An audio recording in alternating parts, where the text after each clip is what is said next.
Hello guys, welcome to KS academy. तो आज की इस प्रेजेंटेशन में हम जो पढ़ने वाले हैं वो है डेविसन जर्मर एक्सपेरिमेंट। तो जो ये एक्सपेरिमेंट 1927 में हुआ था। तो अगर एग्जाम में ये क्वेश्चन आता है तो आपको ये सारे 5 पॉइंट्स इसमें लिखने हैं।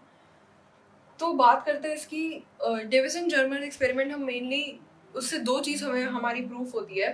पहली तो डी ब्रॉगली हाइपोथेसिस प्रूफ होती है कि हर एक मैटर पार्टिकल्स दो नेचर शो करते हैं, particle nature and wave nature. तो इससे वेव नेचर जो पार्टिकल का है वो प्रूफ होता है। और दूसरी चीज़ जो डी ब्रॉगली ने हमें डी ब्रॉगली वेवलेंथ का फॉर्मूला दिया था वो भी एग्जैक्ट प्रूफ होता है। इससे थ्योरेटिकल जो हमारी कैलकुलेशन है और एक्सपेरिमेंटल कैलकुलेशन सेम आती है। तो इस सबसे पहले हमें डायग्राम बनाना है इसमें। तो ये हमने डायग्राम बना लिया। अब हम बात करते हैं इसकी कंस्ट्रक्शन की। फिर आपको वर्किंग बतानी है, ग्राफ्स बताने हैं और कैलकुलेशन एंड रिजल्ट लास्ट में। ओके, तो हम बात करते हैं इसकी कंस्ट्रक्शन की। तो सबसे मेन चीज़ जो इसमें है वो ये apparatus है, इसे हम नॉर्मली बोलते हैं इलेक्ट्रॉन गन। ठीक है, तो अब यहाँ जो है हमने LTB का मतलब क्या है, लो टेंशन बैटरी। इसका मतलब है लो टेंशन बैटरी। वैसे ही HTB का मतलब हाई टेंशन बैटरी हो गया। ठीक है, तो लो टेंशन बैटरी एक फिलामेंट से कनेक्टेड है। वो फिलामेंट हमारा टंगस्टन फिलामेंट है जो कि हीट अप होता है और ये जिंक ऑक्साइड से कोटेड है। हाई टेंशन बैटरी से फर्दर ही पूरा apparatus कनेक्टेड है और उसके बाद ये एक सिलेंडर से कनेक्टेड है जिसके दो होल्स हैं, H1 एंड H2। फिर यहाँ से ये हमारे पास आता है निकल क्रिस्टल, जो कि हमारा टारगेट है। निकल क्रिस्टल कुछ नहीं है, एक निकल का क्रिस्टल है जो कि इस तरह से रिफाइन करा गया है, इस तरह से बनाया गया है कि जितने भी इलेक्ट्रॉन बीम है वो उससे डिफ्रैक्ट हो जाए। फिर यहाँ पे हमारे पास है एक मूवेबल कलेक्टर या डिटेक्टर, जिसे हम कहते हैं इलेक्ट्रॉन डिटेक्टर है मेनली। तो ये जो डी है ये हमारा पूरे स्केल में घूमता है और हमें अलग अलग रीडिंग्स प्रोवाइड करता है, जो कि फर्दर एक गैल्वेनोमीटर से कनेक्टेड है। गैल्वेनोमीटर में जितनी डिफ्लेक्शन हमें शो होगी उस हिसाब से हमें पता चलेगा कि इलेक्ट्रॉन कितने हैं वहाँ पे, किस अमाउंट का करंट है वहाँ पे, यानी किस किस अमाउंट के इलेक्ट्रॉन्स है वहाँ पे। यहाँ पे जो हमारी ये है, यहाँ पे जो हमारे एस है जिसे हम बोलते हैं शील्डिंग चैम्बर। इसे मैं लिख देती हूँ।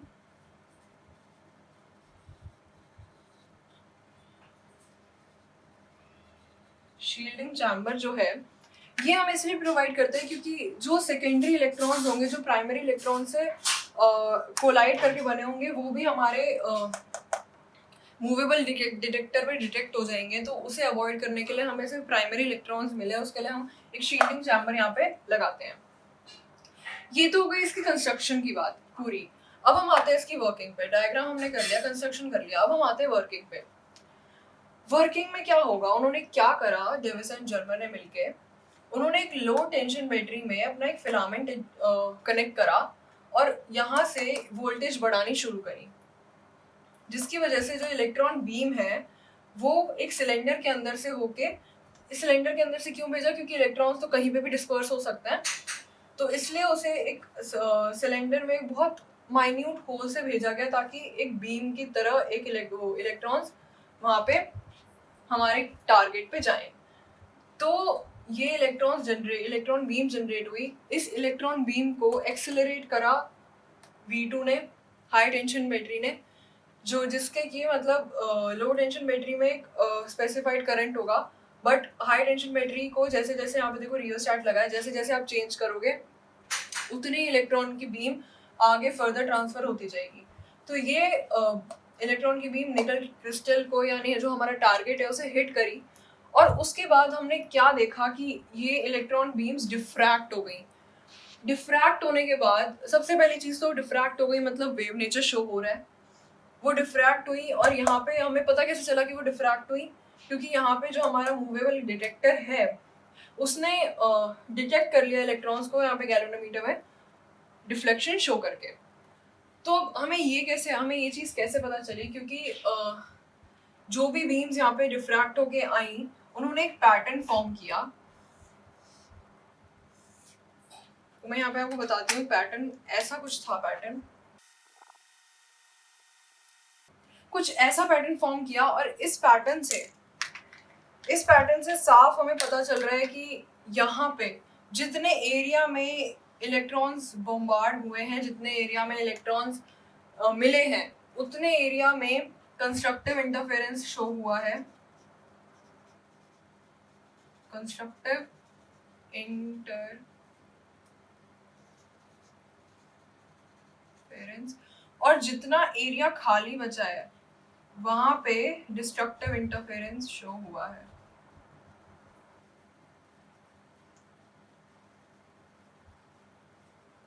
ओके, तो अगर इलेक्ट्रॉन्स इंटरफेरेंस शो कर रहे हैं तो मतलब वो वेव नेचर शो कर रहे हैं, और इसी से प्रूफ हो गया कि इलेक्ट्रॉन्स भी वेव नेचर शो करते हैं, वेव एसोसिएटेड होती है इलेक्ट्रॉन मैटर पार्टिकल के साथ। ठीक है, अब आगे चलते हैं। हमने वर्किंग कर ली, वर्किंग में ये चीज़ भी बता देना, प्लस डिफ्रैक्शन भी बताना है। डिफ्रैक्शन ग्रेटिंग परफॉर्म हुई है, इंटरफेरेंस परफॉर्म हुआ है। अब हम चलते हैं आगे ग्राफ्स पे। ग्राफ्स में क्या हुआ, ये चीज़ें मिटा देती हूँ। ग्राफ्स में हमने देखा अलग अलग टाइम, अलग अलग वोल्टेज के ग्राफ बनाए गए एंगल के साथ, इंटेंसिटी। ओके, पहला ग्राफ था ये 40 वोल्ट का। 40 वोल्ट पे नॉर्मल फेज एंगल के साथ, जो यहाँ पे ये फाई, इसे फाई कह रहे हैं, किसी भी एक डिफ्रैक्शन के साथ एंगल फाई। तो 40 वोल्ट पे क्या हुआ, नॉर्मल था ग्राफ, बट अब हम चलते हैं थोड़ा आगे। 48 वोल्ट पे ये ग्राफ में किंक बनना शुरू हुआ। ये किंक या फिर बोल लो आप इसे एक बम बोल लो, ठीक है। एक किंक फॉर्म हुआ 48 वोल्ट पे। और आगे चलते हैं।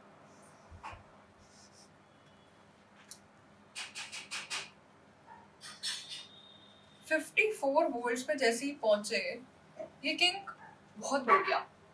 जैसे ही 54 वोल्ट्स यहाँ पे हमने रियोस्टैट से एडजस्ट करके 54 वोल्ट्स दिया, तो ये किंक जैसे 48 से शुरू हुआ, तो ये बढ़ता गया और 54 पे मैक्सिमम हो गया। इसके बाद हमने यहाँ पे बना लेती हूँ, उसकी मेरे को जरूरत है। अब हमने जैसे ही मतलब इसे और बढ़ाया, सपोज कर लो हमने 64 वोल्ट्स लिया, तो ये और कम हो गया, इतना भी नहीं, थोड़ा कम हो गया। और जैसे ही हमने 68 वोल्ट्स किया, ये वापस से कम हो गया। तो इससे हमें क्या पता चला, मैं ये चीज मिटा रही हूँ, कि जो 54 वोल्ट्स है उस पे हाईएस्ट किंक मिला हमें, जो ये चीज है, और ये जो हाईएस्ट पॉइंट था ये हमें मिला 50 डिग्री एंगल पे। जो भी है मतलब हाईएस्ट हमारी इंटेंसिटी पॉइंट था, तो ये किंक या फिर बम, हाईएस्ट बम हमें मिला 50 डिग्री एंगल पे। तो ये इतनी हमारी ऑब्जर्वेशन थी। ग्राफ्स लिख लो या फिर इसे ऑब्जर्वेशंस।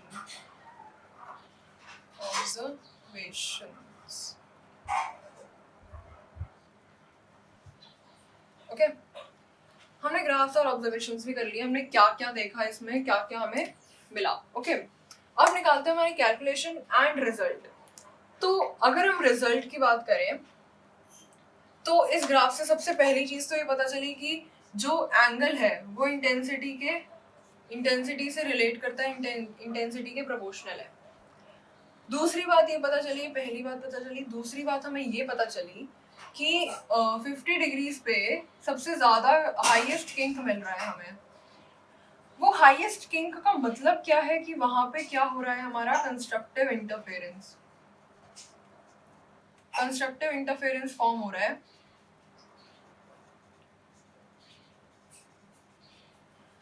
तो यानी कि हमारा वेव नेचर प्रूफ हो रहा है। इलेक्ट्रॉन वेव नेचर शो करते हैं, हमें ये चीजें उससे पता चल गई। अगली बात करते हैं। अब हमने रिजल्ट भी कर लिया, हमें क्या रिजल्ट मिला। अब हम करते हैं बात कैलकुलेशंस की, बहुत इंपॉर्टेंट पॉइंट। कि भाई तुम कह रहे हो कि पहली चीज तो प्रूव हो गई, वेव पार्टिकल डुअलिटी प्रूफ हो गई, लेकिन जो डी ब्रॉगली ने अपनी वेवलेंथ का फॉर्मूला दिया वो कैसे प्रूव करोगे भाई? वही वो भी कर देते हैं। तो जो हम इसकी एक्सपेरिमेंटल वैल्यू निकालते हैं, हमें डी ब्रॉगली वेवलेंथ में हमें वेवलेंथ निकालनी है h/p, ओके। लेकिन ये चीज तो हमने मैथमेटिकली लिख ली, थ्योरेटिकली लिख ली, बट हमें निकालनी, एक्सपेरिमेंटली प्रूफ करनी है। तो एक्सपेरिमेंटली प्रूफ करने के लिए मैं यहाँ की चीजें मिटा देती हूँ।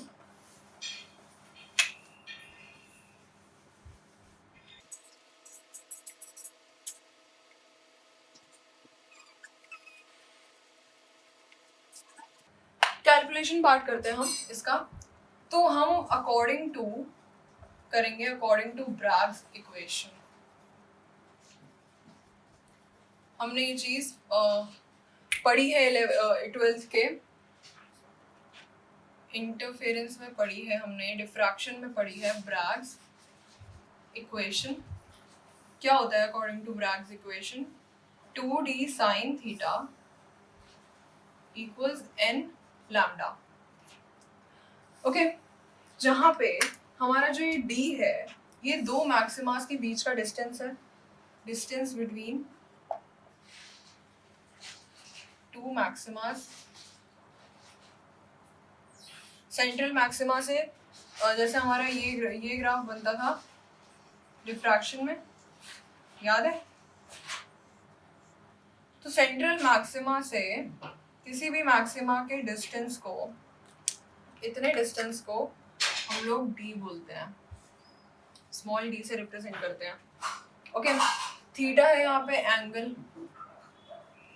Angle made by diffracting electron beam, okay. n है हमारे पास इंटीग्रल 1 2 3 4 जितने भी हमें निकालने हैं, ओके। तो अब हम करते हैं सॉल्व। तो जो हमारा डिस्टेंस बिटवीन टू मैक्सिमास निकला, जो हमारा d निकला, वो निकला था 0.91 ऑंगस्ट्रॉम्स, ओके। अब जो हमारा ये थीटा है, ये थीटा क्या है जरा समझो। ये लाइट बीम हमारी आ रही है, ये हमारा 180 डिग्री का प्लेन है और यहाँ से डिफ्रैक्ट हो रही है। ये एंगल हमारा बन रहा है 50 डिग्रीज, जो हमारी मैक्सिमम कंस्ट्रक्टिव इंटरफेरेंस बन रही थी, जो हमारा मैक्सिमम ग्राफ का किंग था, उस पर हम 50 डिग्री लेते हैं। अब ये पूरा 180 डिग्री है, चेंज कर लो मैंने। तो ये दोनों जो एंगल निकले वो 65 डिग्रीज निकले थे, बोथ एंगल 65 डिग्रीज। तो इसलिए जो यहाँ पे थीटा है ना, वो हम 180 डिग्री प्लेन के साथ वाला एंगल लेते हैं, तो हम 65 डिग्री लेते हैं एंगल। तो यहाँ पे थीटा जो आ जाएगा वो आ जाएगा 65 डिग्रीज। चीजें पुट करो, n को हमेशा, n को सबसे पहले 1 लेके चल रहे हैं, तो 2 into 0.91 into sin 65 is equals to 1 into lambda. यहाँ से जो लैम्डा की वैल्यू आती है कैलकुलेट करके, वो आती है हमारी 1.65 ऑंगस्ट्रॉम, 1.65 ऑंगस्ट्रॉम। चलो ठीक है, ये हमारी पूरी एक्सपेरिमेंटल वैल्यू हो गई।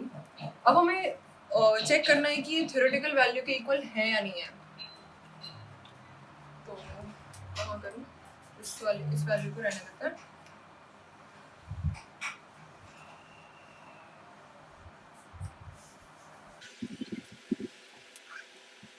तो हम लेते हैं अपना इलेक्ट्रॉन के लिए डी ब्रॉगली वाला फॉर्मूला, जो हमारा आया था 1.28 अपॉन √v ऑंगस्ट्रॉम्स में।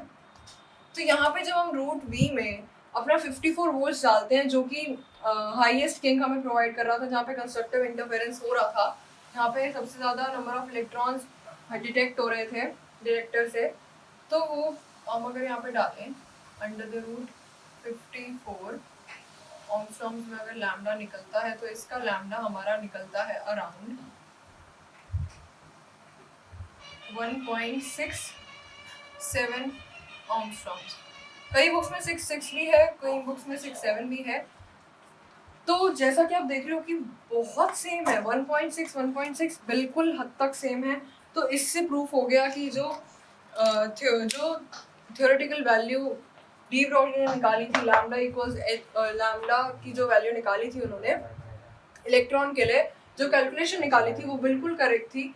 और जो उनका जो ये हाइपोथेसिस था कि वेव नेचर होता है इलेक्ट्रॉन्स का, वो भी बिल्कुल करेक्ट इस एक्सपेरिमेंट से हमें मिल गया था। तो इस एक्सपेरिमेंट से इतना कुछ है, इतना ही सब है, और आपको ये सारे पॉइंट्स लिखने हैं अगर आपको एग्जाम में आता है तो मिलते हैं नेक्स्ट प्रेजेंटेशन में। इस प्रेजेंटेशन के लिए इतना ही। सो अगर आपको ये वीडियो पसंद आई हो तो लाइक कमेंट शेयर सब्सक्राइब कर दीजिएगा, और प्लीज़ कमेंट सेक्शन में थैंक यू लिख दीजिएगा। Thank you so much.